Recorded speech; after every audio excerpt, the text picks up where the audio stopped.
All right, thank you very much for having me. So my name's George Veckungs. I'm an MSc student with Cranfield University's Forensic Investigation of Heritage Crime program. So I'm going to be talking to you today about what archaeologists can do to prevent and monitor heritage crime. So for the uninitiated, what is heritage crime? So historic England defines heritage crime as any offence which harms the value of heritage assets and their settings to this and future generations. And annually, 75,000 crimes are reported against individual heritage assets. That's about 200 per day on average. Even more worryingly, 1 in 3 heritage crimes in England goes unreported. So heritage crime is an umbrella term for a multitude of crimes, including criminal damage, theft, arson, illicit metal detecting, also known as nighthawking, illegal magnet fishing, illegal off-roading, unauthorized development, and a few more. So in this image, you can see a man with a metal detector at Maiden Castle, which is a scheduled monument. I only found this photo 2 weeks ago on Twitter, so it's quite an ongoing and always evolving situation. Obviously, this happened in the middle of the day, brazen as you like. So, yeah. We shouldn't think of heritage crime as being somehow separate from normal crime or any less severe. They're certainly not prosecuted as separate heritage offences, and it's only after 2019 that new sentencing guidelines have given courts more power of prosecution for offences involving heritage. So heritage assets might just be taken opportunistically during an ordinary robbery, which is exactly what happened in Canterbury in 2018, where the thieves were actually targeting copper fittings on the building, and they simply got lucky by finding a room full of artifacts. The other thing is that OCGs often traffic stolen or looted heritage objects alongside firearms or drugs. So we're certainly not talking about victimless crimes here.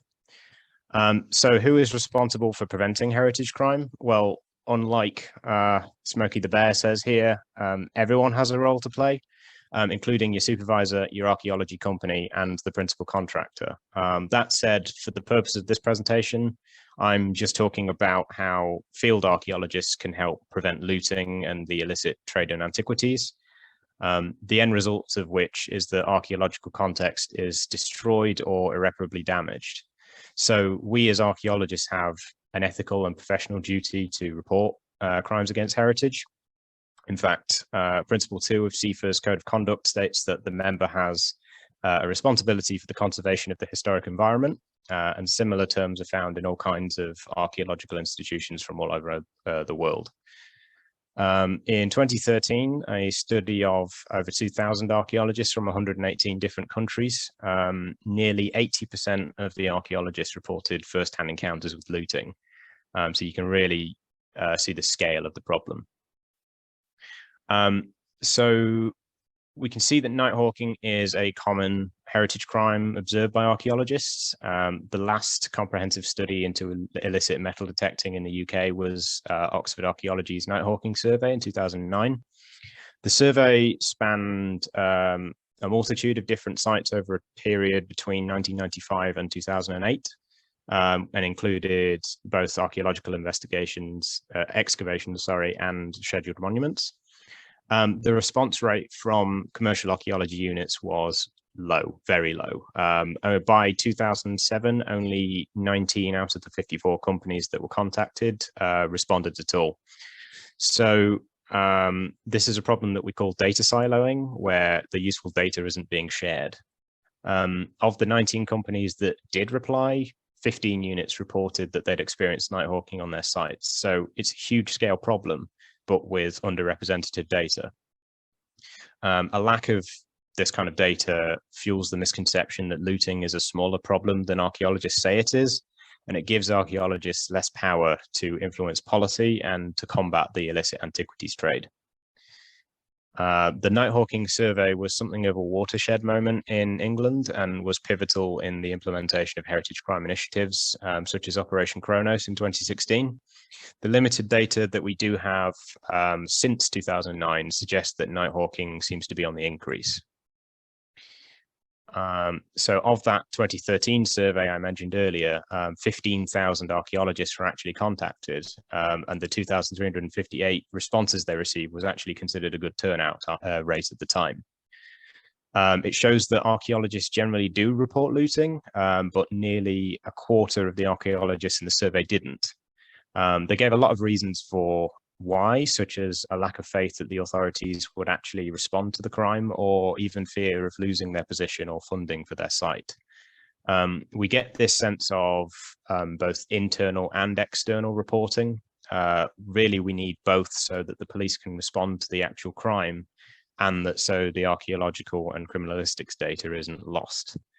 I recommend to you that you should document any looting you encounter as part of your context recording on site. And really, this should be published in the site reports.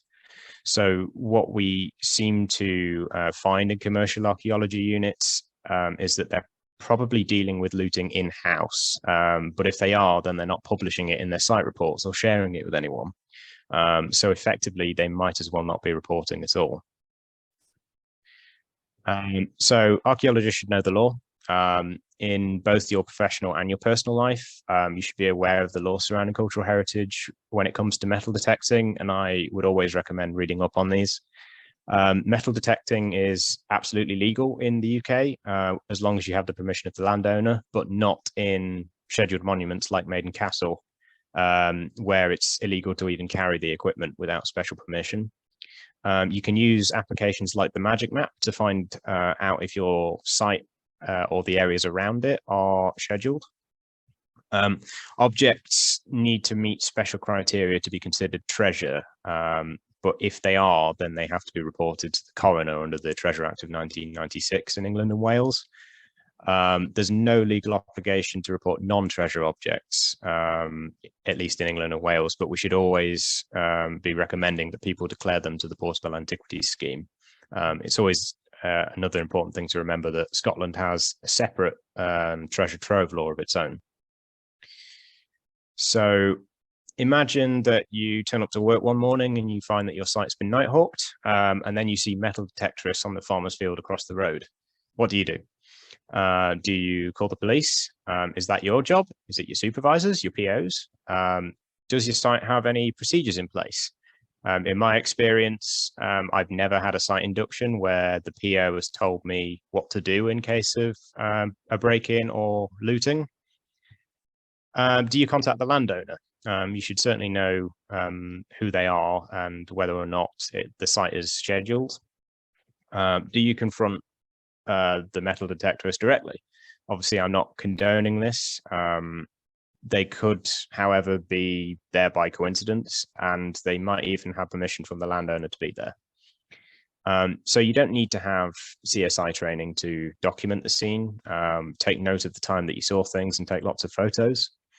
You should search for any foreign objects and preserve the scene for the police. And if and when the police do search the scene and they let you get back to work, you should take a forensic approach just by doing your job as an archaeologist. So record the context along with everything else you've just documented.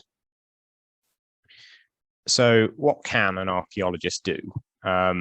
Encourage your company to think about heritage crime.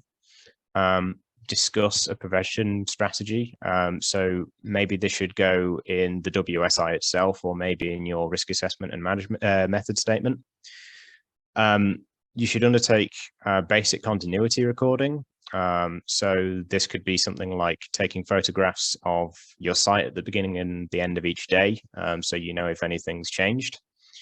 You shouldn't make your site an easy target. So this can be as simple as taking tools off the site at the end of the day, making things appear to be secure, even if you don't have 24-hour security. Including documentation of looting in your context recording.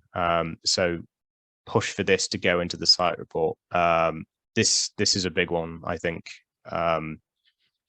and really we need to get managers on side. So keep non-disclosed information to yourself. And when your site does have a lot of publicity, like some of the big HS2 projects, use it to talk about the threats facing the archaeology. So this is something we call alerting conscience, where by making people care about the archaeology, they care about what happens to it. Finally, and I can't stress this one enough, never authenticate objects. If you don't know where they came from, you might be unwittingly helping the illicit antiquities trade by putting a price on things. So I will leave you with these to have a look through. Sussex Heritage have produced a lot of these guides covering all sorts of aspects of heritage crime and how to manage them. Balistreri talks more about the ethical duties that come with being an archaeologist. And I highly recommend Donna Yates's blog. She does a lot of work involving the illicit art and antiquities trade. So thank you very much for listening. I hope that was all kept to time. I know that questions will be at the end of the session, but if anyone has anything they'd like to ask me after the conference, my information's on screen. And I'd also like to extend an invitation to Cranfield University's Cultural Heritage and Crime Conference in the first 3 days of August. So this will be open to anyone who's interested and available online. Thank you very much.